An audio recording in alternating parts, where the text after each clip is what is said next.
मंगल महानिराजनं समर्पयामि। वनदुर्गा माता की जय।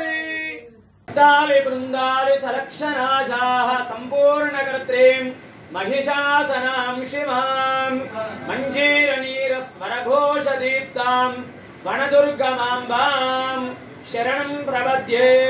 श्री ఏడుపాయల వనదుర్గా భవాని దేవస్థానం తెలంగాణ రాష్ట్రంలోనే ఎంతో ప్రసిద్ధమైనటువంటి క్షేత్రం ఏడుపాయలు।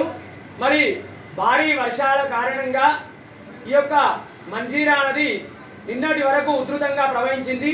ఈ రోజు నుండి ఈ యొక్క ఉధృతి తగ్గింది। అమ్మవారి దేవాలయం దగ్గరికి వచ్చే విధంగా ఉండడం వల్ల దేవాలయం అంతా కూడా సంప్రోక్షణ కార్యక్రమం చేసి ఉదయాన్నే అమ్మవారికి విశేషమైనటువంటి అభిషేకము, తదనంతరం అమ్మవారికి నిత్య నివేదన, అదే విధంగా సహస్రనామ కుంకుమార్చన, మంగళహారతి, మంత్రపుష్పము మొదలైనటువంటి పూజా కార్యక్రమాలన్నీ కూడా చేసినాము। ఈ యొక్క వరద ఉధృతి తగ్గడం వల్ల భక్తుల యొక్క అమ్మవారి దర్శనాలు ఈ రోజు నుండి ప్రారంభమయ్యాయి। వచ్చేటువంటి భక్తులకు ఎలాంటి ఇబ్బంది కలగకుండా మా యొక్క ఆలయ ఈవో చంద్రశేఖర్ గారు, అదే విధంగా ఆలయ సిబ్బంది అన్ని ఏర్పాట్లు కూడా చేశారు। వనదుర్గా మాతా కీ జై।